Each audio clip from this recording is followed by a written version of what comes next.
Hello, everyone, anyone who might be joining me. I'm Greg Swartz. I'm the big man half of the Big Man We Dram, and this is another special one that I'm doing. Same topic as last week.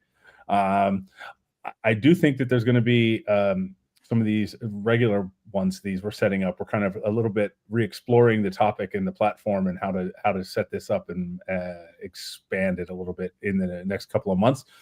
But right now, I've just been way too busy trying to finish the new film.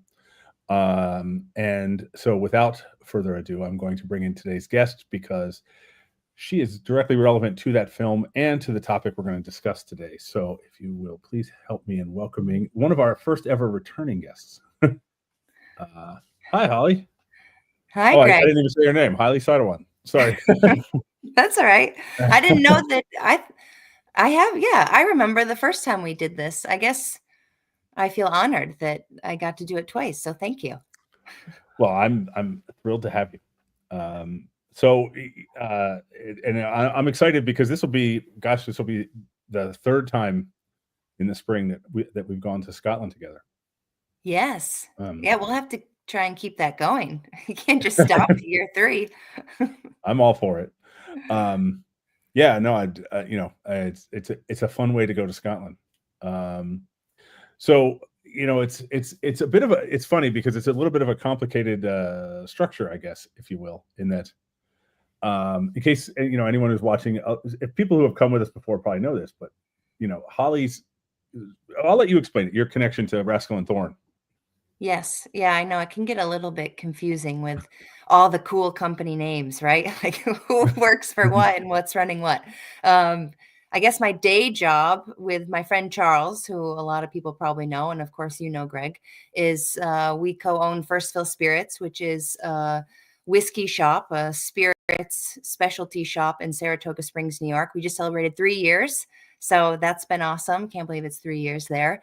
Wow. And then on our free time, which is I don't think we sleep anymore, but we travel. We like to travel too. So Charles, before the shop, had already had whiskey and culinary and sometimes wine tourism company, where he brings people to visit amazing countries, to eat and drink amazing decadent spirits and different cuisines from all over the world. So he's been to Mexico, Oaxaca. We do Japan every year in March. And I really am just sort of a tag along, not really a tag along anymore, but many years ago, about 8 years ago, he said, "Hey, do you want to co-host a tour with me to Kentucky?" We had known each other from my time at Gordon's, and I was like, "Sure." I remember he picked me up in the parking lot somewhere in, I think it was Rochester or Buffalo, on his drive down to Kentucky, and we met all of his guests there. And I've been co-leading a lot of trips since then, and that's where I got to meet you, Greg. We've done a bunch of trips to Scotland, Isla, Highlands, all very whiskey focused, all of the trips that I've been doing and that we do, Greg, which is why the one that's coming up in Edinburgh in March, I think it's obviously whiskey focused, but a lot of times, we spend a day or two in the big city, and then whiskey is made in rural, remote parts of Scotland. And so we kind of head north and get out of the cities. But now we're going to get to spend some time in Edinburgh and actually hang out and go to all the great bars and restaurants and tie in a little bit more of a cuisine side to this as well. So, so that part of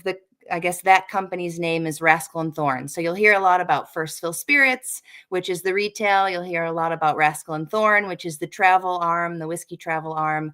And then also Her Whiskey Love is sometimes thrown in there because I do Her Whiskey Love trips through Rascal Thorn, which is my personal tasting company, and we're about to launch a brand and does lots of other things. So just to make it more confusing, 3 jobs, but we're focusing on Rascal Thorn today.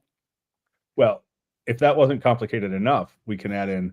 So then my company is called Blacksmith and Jones, and that made The Water of Life. And the new movie is not a Water of Life 2. It's actually a Water of Life film, is what we're calling it. It's called Independent Spirits, which also shares a name with the festival that we're launching, which is called the Independent Spirits Festival, which we'll get to.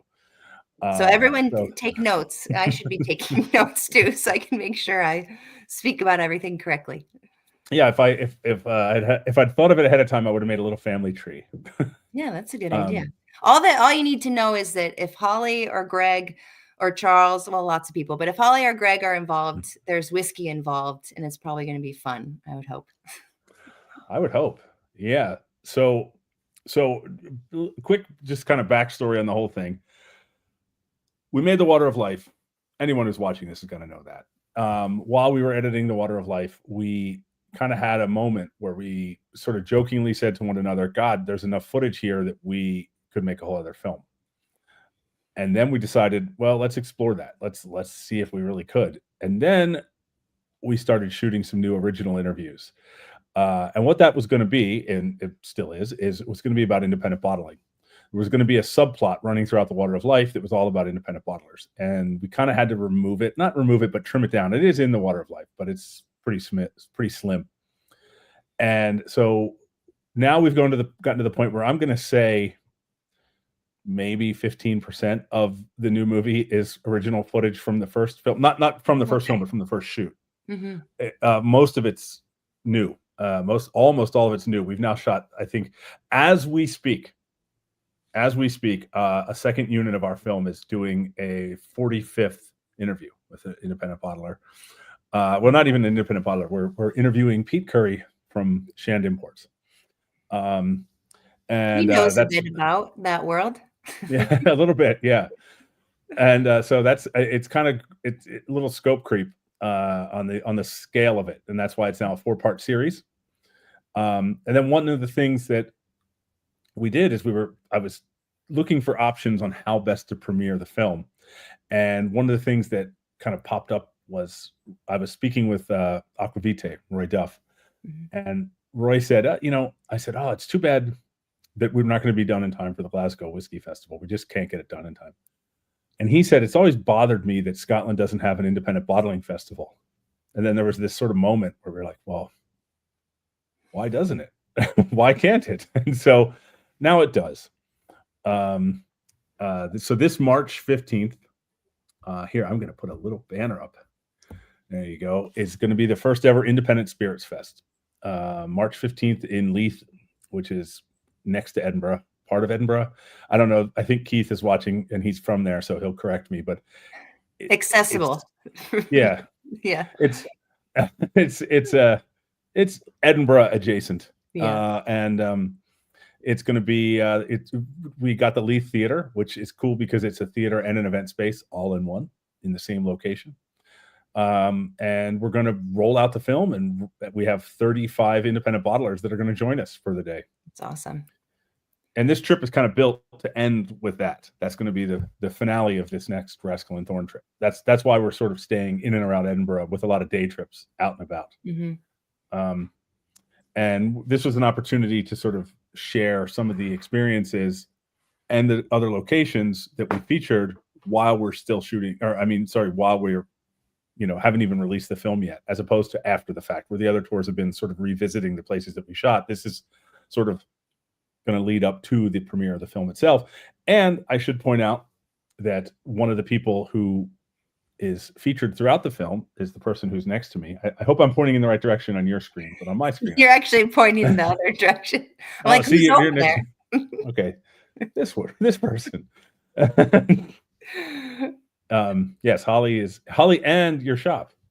Yeah, that was such a fun day. When I think that was winter too. That was pretty chilly, wasn't that? That was probably about just a year ago. That you came to Saratoga, and that was a blast filming. But I remember before that, though, we were in Glasgow together, ending, what trip was that? I forget which trip we ended in Glasgow, but you had asked if I would be a hand model for a Glencairn glass. And I'm thrilled to be in any of your films in any capacity, but I remember thinking, oh, I twirl the best. It was I put so much thought into it. I was like, I twirl the best with my right hand. I can with my left, but I'm right-handed.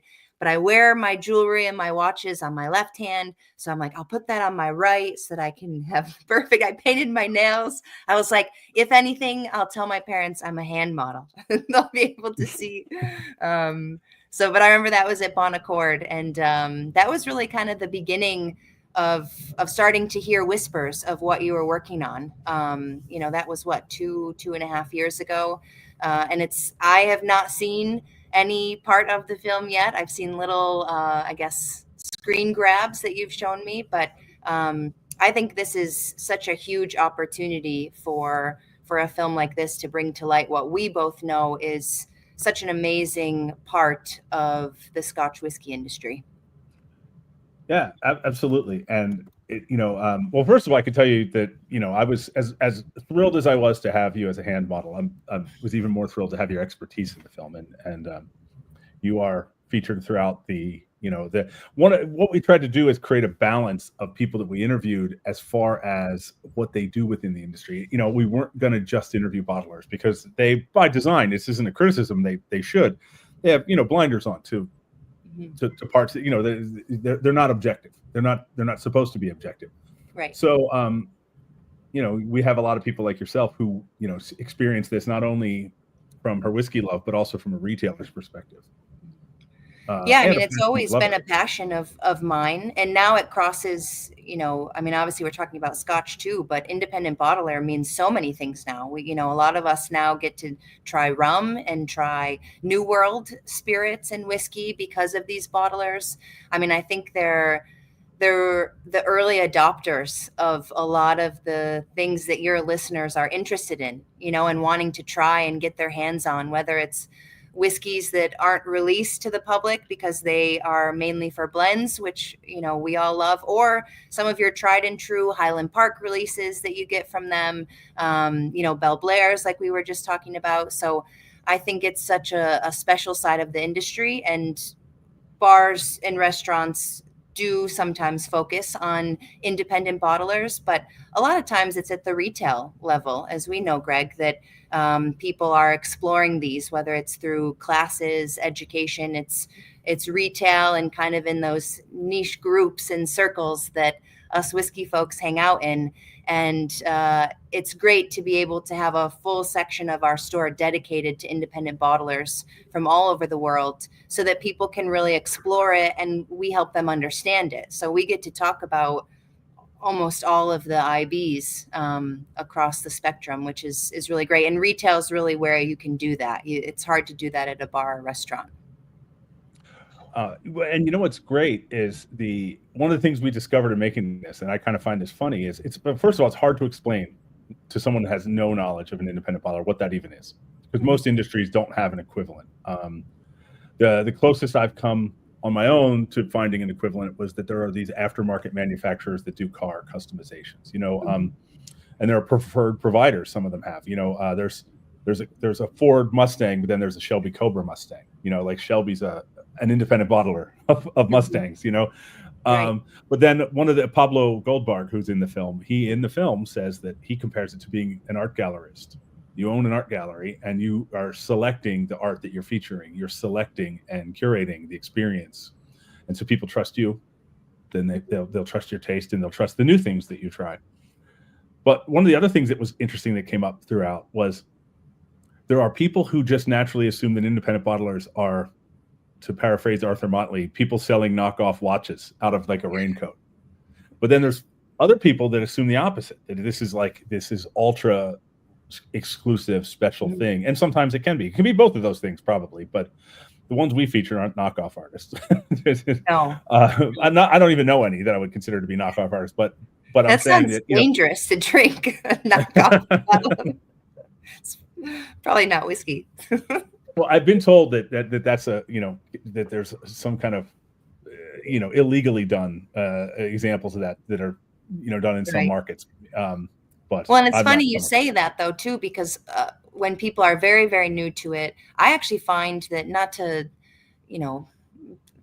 this is not a bummer, but American whiskey, kind of because of how American whiskey is bottled, most people know that there's a lot of bourbon and rye brands that don't make their own whiskey and buy it from other people, but it's in very small print, right? You don't actually always know who made the whiskey, which is not a negative thing anymore. But when that first started happening, some people were being maybe a bit deceiving of acting like they made it. We're an independent bottlers. They've never in Scotch whiskey, they've never pretended that they've made the whiskey. Now, a lot of them own their own distilleries, so it's kind of a switched model. But a lot of people say, "Oh, are they allowed to do that? Can they, did they get permission to bottle their whiskey?" So a lot of people, from an illegal standpoint, feel bad for the brands. They're like, "Do they know they did that? Is that okay? Is it stealing? Is it like, no, they sold, they sold it off. It's good. It's good." Everyone's okay with it. It speaks to the sort of camaraderie, I think, of the industry in the way that it's ongoing. I think that a lot of the times it began, I've learned so much about it. I mean, I thought I knew a fair amount beforehand in making this film. I learned so much. I'll be honest with you. I learned stuff last week, which is the reason that our crew is interviewing Pete Curry right now, because I met Pete for the first time last week and had such a mind-blowing conversation with him that I was like, oh God, I told everybody we were done doing interviews, and I had to call, and I was accused. Not a 4-part series anymore. It's now a 6-part series. I was accused of being out of control by our one cameraman. I don't think I am, but in the film, I don't want to give away too many little gems, but in the film, Mark Littler, I think, talks about that, about making components that so many distilleries used to make components for blends, and that was they had no public face whatsoever. It would have never dawned on them to have a visitor center, and then all of a sudden the component, yeah, exactly. And now all of a sudden, like, the component that they made is worth more than the thing that it was a component in. And it's kind of changed the complexion of the entire industry in a way. Yeah, no, it's if people will give me that time, I need about 15 to 20 seconds to try and get my elevator pitch out to why you should try independent bottlers. But a lot of that is, these are whiskeys that are not their own brand, and they're not inferior, they're not superior. Someone made a decision at some point that this was too important to Johnny Walker or to Chivas or to whatever the blend was, and now it's not available as a brand. And don't you want to taste it? Especially anyone that's been to Scotland. You drive around and you see pagodas and you hear about these places and you're like, wait a second, I've never heard of that one. I want to taste that. And you can't go visit. So this is your way to really experience and taste whiskeys from truly all throughout Scotland. Absolutely. And sometimes you can take that journey with one bottler. Yeah. You could, and like I said, it's a trust thing. Like, if you get, well, you and I were talking about before we went live, I have, one of the featured brands in our film is Lady of the Glen. And, I've really enjoyed every Lady of the Glen whiskey I've ever had. So that's going to, even if I come across one that I have no idea what it is, that my trust in them will make me more curious about, right. You trust their palate. Yeah. What was one I had the other day? It was one of those brand names that it's not a distillery. I'm drawing a blank on what the distillery is now. It's the Pittilly. Oh, Pittilly? Aberfeldy? So it's Aberfeldy. Okay. Yeah. It's named after the Pittilly Burn, Aberfeldy's water source. Ah, there you go. There you go. Yeah, that one. Is that the one from Dram? Yeah. You saw? If you look below it, your brain and your vision will trick you, but they actually they wrote Aberfeldy very small below Pittilly, and they misspelled Aberfeldy. Now, I didn't ask, but I'm assuming that's like another way of getting around saying what it is. But yeah, I actually haven't tried that one yet. We have it in the shop, so maybe I'll crack it open when I get back. It's funny. I like when the way that some of them get around stuff. Some of them could get quite cheeky, with this sort of the laughing frog. That's always one that sticks with me. I've tried to do on the website some hyphen out what it is, or distillery rhymes with. And I think it's funny in my head, but then a lot of people come in and say, yeah, I don't know what your rhyme was. So can you just tell me? I'm like, oh, okay. I thought it worked for me, but. Well, what was the one? It was, I think it was a single cask nation release that just said Orkney whiskey. and then in parentheses, not Scapa. So in case I assume anyone that watches this is going to know, but at the time, at least, there were only 2 distilleries on Orkney. So if it wasn't Scapa, it was the other one. Yeah, a good shot. Yeah. I do think there's actually, I want to say 4 distilleries on Orkney now, but they're not releasing whiskey yet, I imagine. But anyway, it's a great new way to try, new whiskeys all the time, or releases from whiskeys or from distilleries that you might have had, but they're variations of it or something they would have never done. Things that a lot of distilleries now do have limited releases or in their core, which is great, cask strength. And I'm not below cask strength, but for a long time, that's the only place that you could try cask strength Laphroaig or, other cask strength distilleries like that. It just Craigellachie, it just wasn't available in anyone's core range. So if you wanted to taste it in kind of its raw form, that was the way to do it. Holly and I were in Scotland in May of this year. And on that trip, one of the bottles I bought and tasted at Gordon and MacPhail became probably my favorite whiskey that I had this year. That was the Craigellachie that we had at Gordon and MacPhail. How was that matured again? What was that? It's an ex-bourbon cask. It was a cask strength ex-bourbon cask. Yeah.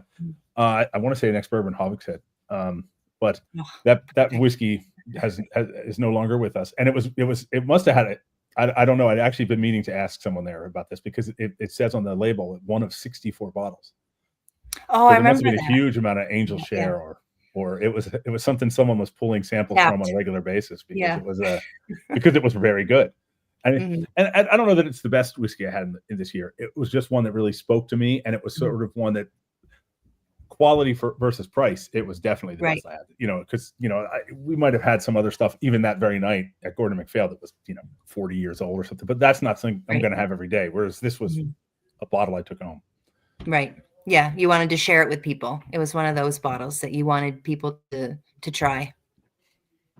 Graham Fraser, we're getting lots of comments, mostly people saying hello, but Graham Fraser said there are 5 distilleries operating in Orkney currently, not 4. And by the end of this, it might be 6. It seems like every 2 or 3 times. New tricks, new ways we've got a couple years, I think. It seems like once a week I see about planning permission being approved somewhere, which is funny because it'll be right next to an article about how the industry is slowing down and cooling off, and then there's planning permission being approved in another one. The same day I'll see it in the news. Bear with me. If you hear my dog screaming, bear with me one moment. While Holly's dealing with her screaming dog, I'm going to say that. So one of the things that we want to do is the trip that we're taking this year is going to be a sort of a mini trip, if you will. It's a 5-day trip. And we're going to be based in Edinburgh, but we're going to do day trips out of Edinburgh. And we'll get to the specifics of where we're going to do with that. But like I said earlier, the end of that is going to be the premiere of the film. So it's almost sold out. There's a couple of seats left, 2 or 3 seats left. And I want to, make sure that anyone that wants to join us, obviously probably from out with Scotland. I assume that all the Scots that are on here watching are going to be there anyway. If you live in the Central Belt, you'd better be there. Hell, if you don't, if you live in Orkney, you better be there. I've heard a lot of people are coming into town for this throughout Scotland, which is great, throughout the world too. But they're coming. Yeah. I'm very excited. I'm nervous, of course, but I'm choosing to just focus on the film side of it and let other people handle the festival side of it. David Stirk has been helping and really kind of taking the leadership role in the festival side of it. And I know the tickets to the public are not sold out, but the vendors are full. We're full up with vendors. I think 35 vendors, which is pretty insane considering it's a 1-day festival. And I don't think you're going to get to try all 35. But don't let me stop you. That reminds me, I wanted to put up the that's the link. This is the link right here to the tour itself. And like I said, this is going to be a shorter tour than normal. It's 2 through 16, March 12 through 16. And we are going to be doing some day trips in and around Edinburgh, including visit to the Scotch Malt Whisky Society, either the vaults or the Queen Street members' rooms. We're not sure which one yet. We're going to be visiting Glenturret and eating there at their Michelin star restaurant. We're going to be doing a very special visit to Rosebank, which I just had a call about today and was told that the tasting we're going to do there is hard to describe, because I think we're going to do a couple of really special things, including maybe pull open some casks, maybe some casks from pre-closure.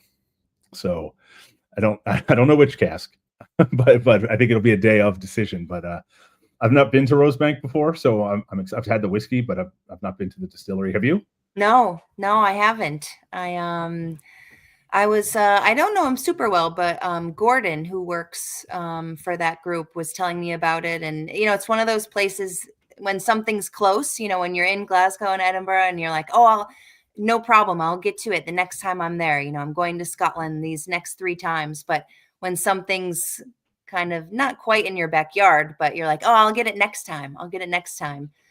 So I'm excited to focus on some of these, within 2 hours of the big cities like Rosebank. Same with Loch Lomond, which is very different visually and aesthetically than Rosebank, but Loch Lomond's the same. It's not far away from Glasgow and Edinburgh, but it's usually we're kind of driving past it to get up north. So excited to focus on new and some old as well. I've not been to Loch Lomond either. I've been to Loch Lomond, the place, the loch. Mm-hmm. I've not been to the distillery. Yeah. Well, I'm excited about that one because sometimes I like to see that, or I do like to see that industrial side of whiskey making too. There's a beauty and art to that side as well. Well, I think it's got to be definitely right, the most flexible, diverse distillery in Scotland, right? Mm-hmm. I mean, it's to see so much variety and production capability is pretty unrivaled, I think. Like we were talking about before, where are you going to see on one, tour, a pot still, a Lomond still, a column still, all of these different types of stills that you hear about in the history of Scapa, of, all of these places. And now you get to see it in kind of one fell swoop, and they're not typically open to the public. So I know that it's tricky to get to just in general, even if you're over there. So it'll be a great one to add to the mix for this trip. Can't wait. While I want to, like, I wasn't exaggerating when I said earlier that literally as we're speaking, Pete Curry's being interviewed. This was nothing I prepared, or I would have put it in my computer to share it, but I'm just going to hold it up. I just got this from the set. Like literally, they're shooting him right now. So this was just sent to me, I guess, as a way of letting me know that it's happening. Was that over in California, or was it in Scotland? In California. No, it's in California at the Shand Import Warehouse. Okay. In Monrovia, California. I've seen that on the back of bottles before. Never been there, but I've seen it on the back of bottles. Well, this kind of connects to the trip a little bit. So we one of the places that we're featuring in the film is the under construction Logan Bay Distillery on Islay, which is a sort of collaborative project between the Islay Boys, which is an independent bottler and brewer. They make Islay ales on Islay, and Ian McLeod. They've teamed up to build this distillery. It's very small. It's right across the street from the airport. And we were lucky enough to get a tour of the construction site because it's not done yet. You can see in the film, the interview with Donald McKenzie is high vis and hard hats. I mean, it's still very much a work site. And so we were at the Shand Import Warehouse last week to shoot some of their bottles, the Islay Boys bottles. And that's when I got to chatting with Pete. And that's when I had to rip off the seal, as it were. One of the things I want to mention really quickly, because I see people talking about it, because I saw James DiGiulio, and hello, James, who's also in the film with Holly. Yes. Yeah, whichever side you're on of me. He said we should do a thing in Pennsylvania. So after this premiere in Edinburgh, in Leith, sorry, Keith, in Leith, after the premiere in Leith, we're going to do a couple of screenings over the months to follow in Europe and in the States, probably in Saratoga, because someone is based there, and Nice but place. also we're also looking at doing some things in Pennsylvania because it's where half of the filmmakers, including myself, are from, and so we're gonna, and we're, believe it or not, James, Chris and I know each other pretty well, and Chris has already come up for someone to do a tasting with, and I will be in Bethlehem, PA, in 5 days because it's where my brother-in-law lives. I see Graham said they were working on Logan Bay and Port Natruan when I was on Isla last week. It's funny, we've been shooting this film for so long that we have drone shots of Port Natruan at various stages of its construction, and we're at least exploring we didn't shoot them. I don't want to get too filmmaker geeky, but you can do a time lapse where you're kind of going over years, where they're blending the different time lapses from the drones. But we didn't shoot it with that in mind because we didn't, it just wasn't something that was on our radar. But we do have multiple drone shots where it's sort of evolving into the behemoth that it is that it's going to be. I'll have to share with you. I think it's video from my phone, but just for giggles. But do you remember when we were on Isla for your first Water of Life trip? And I had that bike. I was riding my bike around Isla for part of it. And I had some time. And so I actually rode my bike. Remember, it was also really hot. It was obnoxiously hot for Scotland and Isla, but so I was sweating my butt off. But I rode my bike over to Port Natruan, and at least the bike way that it wanted me to go. This was when really nothing, there was originally supposed to be a distillery there that kind of never came through. And so there was like a little placard, and you actually go past the waste treatment facility for the island. So I remember, I'm sure they'll have a different entrance, and everywhere has a waste treatment facility. But I remember riding my bike by, and I was like, I hope they make a new entrance point for the distillery, because this is not a great way to first see the site of the new distillery. But I have some footage of that if you want to add that to before and after. Mix that in. At least one of the people who's watching right now is Chad Plant, who's one of our editors on the film, and I'm sure he's probably like, no more footage. We're closing in on a petabyte. That'll just be for fun after the film is released. But I think you did mention it too. But for the trip, I know it's coming up quick, but we still have a little bit of time, and we still have a few spots available for the trip. So hopefully, anyone that's interested in independent bottlers, we can't stop talking about this festival and the premiere, because this is just huge for anyone that's enthralled in Scotch whiskey. And you can meet everyone not everyone, but a lot of people in one fell swoop. Festivals are great like that, where you can meet and see lots of people, old friends, make new friends. But a lot of times you can see the big brands over in the States at some of those festivals too, which is great. But the independent bottlers, especially if you're based here in the US, you don't get to see them. A lot of them pulled out of the US until we changed our bottle sizes, where they allowed 700 mLs.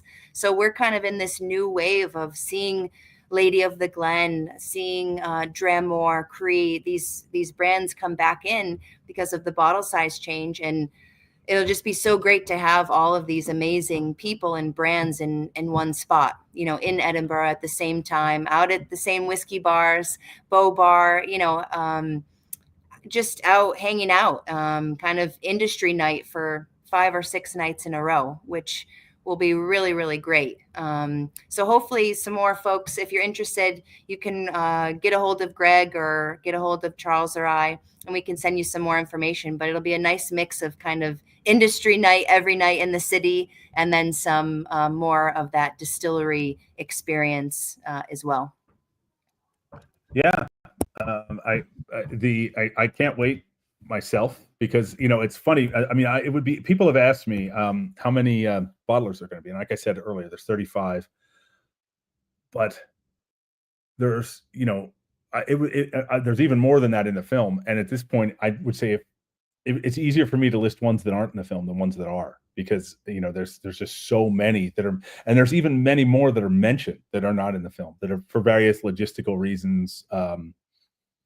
we didn't really get to do any sit down interviews with anyone at Signatory, for example. That was one of the big ones that we didn't really get to talk to, and it's not for lack of trying, but it just didn't work out. But so there you go. There's one example. I can think of one major one that's not they're mentioned, but they're not featured throughout. And it's just been, and I think the festival's going to be the same, and it'll be cool because it'll be like I get to visit Scotland and meet or see all these people that I know that I don't have to travel. I like to travel, but I'm just saying I don't have to go searching after them. They're all going to come to Edinburgh for the day. Again, Yeah. Leith. Sorry, Keith. Keith's going to lecture me later, but I understand. It is just a tram ride away. So I would say it is connected to the city. I don't know. I shouldn't speak. I'm from upstate New York, but very, very easy to get to from the city. So you can stay wherever you'd like. If you want to just join the festival, you can stay in Edinburgh and you can still get by public transportation to Leith. So Keith says he doesn't care, but his wife does. Okay. All right. I'll make sure she doesn't watch this. Well, it's like the upstate New York thing. It's funny because it's like when people say they live upstate, and then it turns out they live in like White Plains or Yonkers. People are like, that's not upstate. I've been asked how much is a tax if I get a taxi from the JFK to Saratoga. Not good. Not good. Yeah, don't do it. And I don't think anyone will take you. Try that on Uber and see. Yeah. Well, so again, if there's anyone that sees this and is curious, write to me or I put a link into the chat because I know on YouTube it'll keep it there, but it's also on the screen here. You can always find Rascal Thorn. It's also on our film's Facebook page and group and all that. And one of the things that I didn't even mention this yet. I know we're kind of wrapping this up, but one of the things that I'm kind of excited about is there's a bunch of people that have come on more than one of these trips. I'm sure that's even more so for you because you've been on so many more than I have. But it's great to have. We do definitely have some regulars. Sounds bad, but it's a really great thing. They're awesome. We wouldn't keep traveling with them if they weren't awesome. So we have some people that have traveled with us before, and but it's great to get new people in too. I had a couple of trips last year where we had some of the kind of original travelers and some new travelers as well, and everyone just kind of gravitates towards each other. I mean, that's whiskey. It doesn't matter if you're new to whiskey or you've been drinking it for 30 years and you collect rare indie bottlers. It's about being in the place that it's made with good people and drinking great whiskey, whether it's 3.5 years old or 40 years old, like we've always said. So you surround yourself on these trips, and Greg, that's why we always like traveling with you as well, Charles and I. It's just about drinking good whiskey with good people, not pretentious, and you can be at any level. It's just about enjoying yourself and hopefully learning, and trying new things. And that's one of the things you guys do very well is the idea that you don't have to be, a 10th degree black belt in whiskey to you can be. Don't get me wrong. I mean, there's, but I have a running joke with two of the people who are coming on this tour with us that were on one of the other tours, Griffin and Paul. Griffin and I have been teasing Paul since that tour that he's not allowed to ask questions in the still house anymore because, like you said, it was warm there. It was very warm, and in that still house, it must have been 100 degrees. And he just kept asking question after question after question about cup points. And finally, Griffin said to him, "Perhaps the gentleman would like to ask his questions outside." And that's just become a running joke between us. But so anyway, I hope that you will. Some of you, I think a lot of the people who are watching here will see at the festival. If at least the ones who are watching now, and then the rest of will join us. So well, and thank you to helping kickstart all the founders of the festival. You too, Greg. Way to get that independentspirits.co.uk. That's Roy Duff, man. That it's a good URL, too. Right? I mean, this is going to be big from now on. Once you have that type of name, it's game on. So this is just going to grow, which I'm excited to be a part of it as it sort of begins, and to have 35 bottlers out of the gate. This is going to be something to really look forward to every year. So hopefully, maybe it'll just be known that we have a nice Rascal Thorn Edinburgh trip during the festival, and we can kind of explore the area. I think that sounds amazing. Mhm. By the way, one last thing here, I will say, if you to check it out at independentspirits.co.uk, there's an exhibitor list. You can see the 35 bottlers that we're referencing, because that's easier than having me rattle them off to you and then miss one. They're all listed, I promise. So awesome. And can't wait for the film. It's yeah, me too. Or films, I should say. Well, I don't know what to call it. Is it film? It's a series. It's a series, and I promise you, Holly, you appear at least in every episode at least once. I think you're actually in the opening scene. Like I said, I feel honored to be a part of that. And people will notice that I really enjoy talking about independent bottlers. So hopefully I don't talk too much. Well, and I will say, next week I think we're going to launch our first trailer online. So okay, awesome. So have a great weekend, everyone. You too, and that goes for you too, Holly. Yeah, thanks for having me on. Hopefully we'll chat with all of you soon, if not in Edinburgh, at some point here in the US or in Scotland. And hopefully some of you can join us on the trip as well. Hopefully. Thanks a lot. Great. Bye, everybody. Bye, Greg.